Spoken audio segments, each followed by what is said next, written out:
How's it going, guys? My name is Met Eish and welcome back to Met Eish.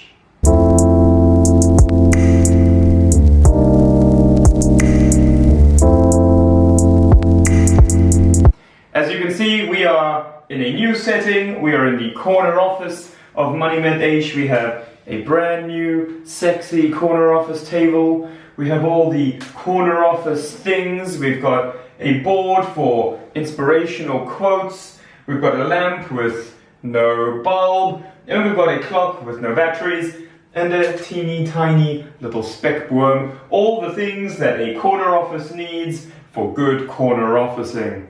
This is the January and February update. Yes, both January and February combined, since January was absolute madness and February was way too short for me to actually get anything done. So this is the January and February portfolio update coming to you from March. But before we get started, please remember to hit the like button, subscribe down below, and hit the notification bell to see more of our videos. Also, please remember that my videos do not constitute financial advice. I am not a financial advisor. If you do require financial advice, please contact a registered financial service provider. This is just what I'm doing with my money. In January, we saw the markets go absolutely crazy with GameStop madness, which has ebbed and flowed now for the last 2 months.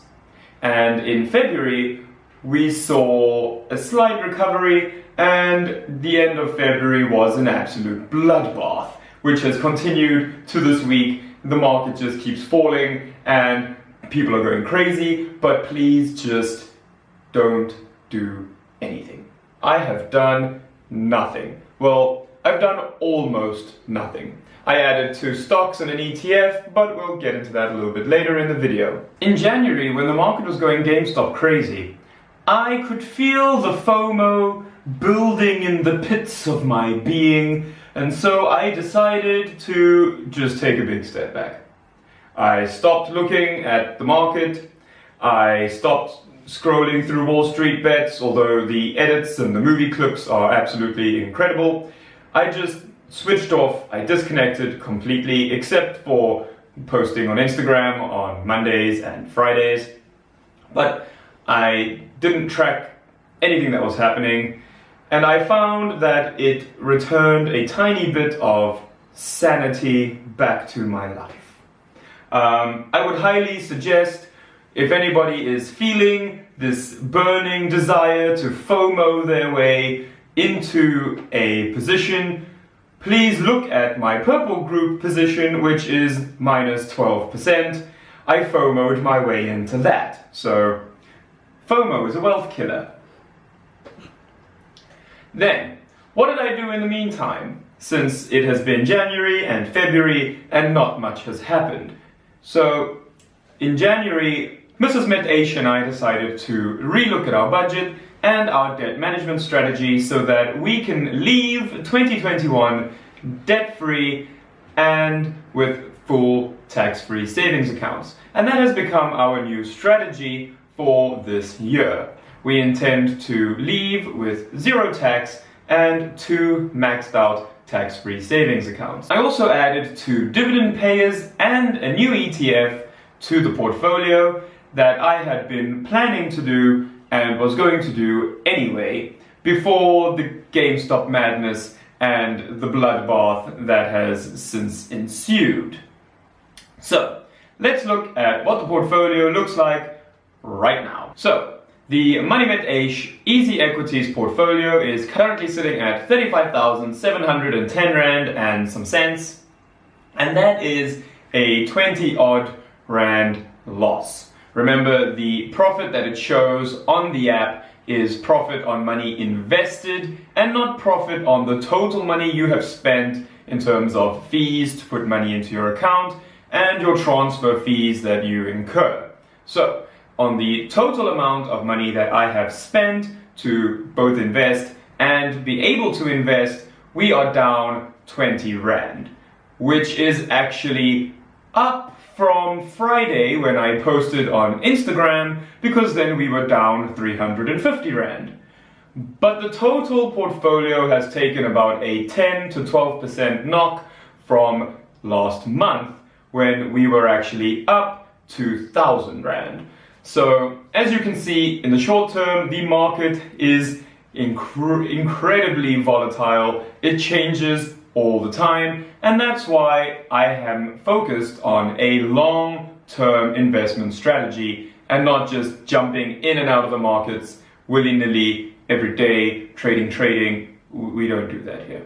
We are focused on long-term wealth creation over many years.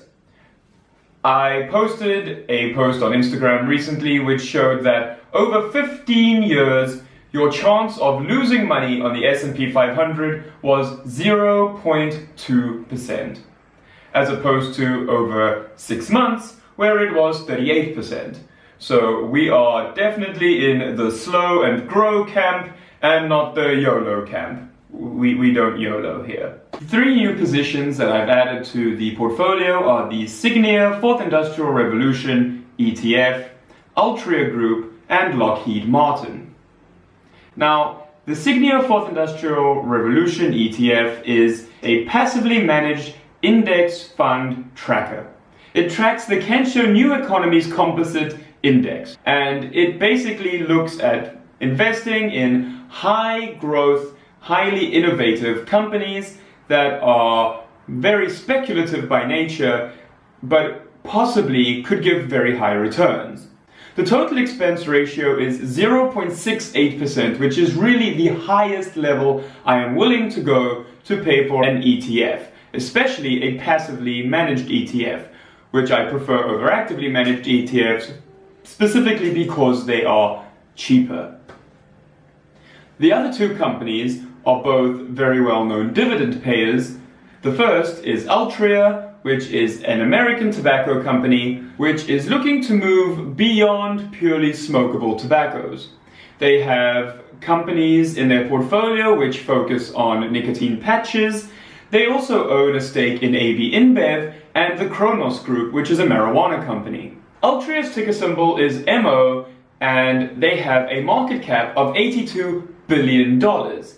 They also pay a really nice dividend of 8%. And although the company has seen dropping revenue in recent years, they are looking at growing through alternative streams of income, such as their nicotine patches, and by moving beyond purely smokable tobaccos. They currently have a PE ratio of 18. Lockheed Martin. Lockheed Martin is a security and aerospace company which focuses on developing defensive hardware and software. They've created some of the most iconic attack aircraft of recent history, like the Black Hawk attack helicopter and the F-35.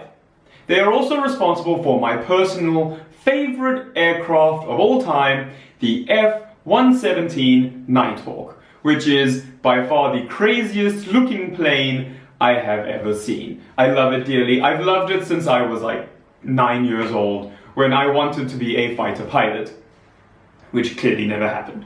Lockheed Martin has a ticker symbol, LMT. It has a market cap of $94 billion, and its PE ratio is 14. It has a dividend yield of 3%, and I bought into it to have exposure to the $1.8 trillion global security spending. That was in 2020, the world spent $1.8 trillion on defense. So those are the new positions that I've added to the Met Eish EasyEquities portfolio. In the last week, we have seen some of our biggest earners lose a lot of the ground that they had gained previously. Jumia, which was the crown jewel of this portfolio, has lost almost 60% of the profit that it had made. And Tesla went from being up 76% to being up only 18%. Now, although both these positions are still in profit, they have given back the majority of the gains that they have made over the last few months, which is kind of it kind of hurts to see. If I think that, oh, I could have cashed out and made some money and I could buy in now again, but it is impossible to constantly and successfully time the market on a regular basis. And so, even though it's difficult, I find myself having to just go back and refocus and reaffirm the fact that time in the market is better than timing the market. And remember that this is a great time to buy into these companies if nothing has fundamentally changed about them and my conviction to them is still the same.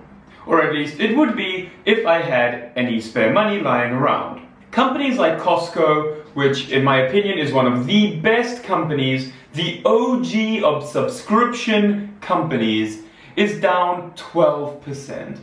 And it really shouldn't be. Costco as a company is not worth 12% less. The assets that make up Costco as a company are not worth 12% less.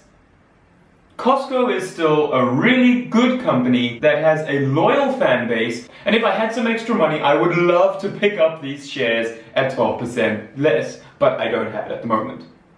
What I'm trying to say is, when you buy shares, you own a piece of that company, and the underlying company is not worth any less just because the stock price has fallen slightly.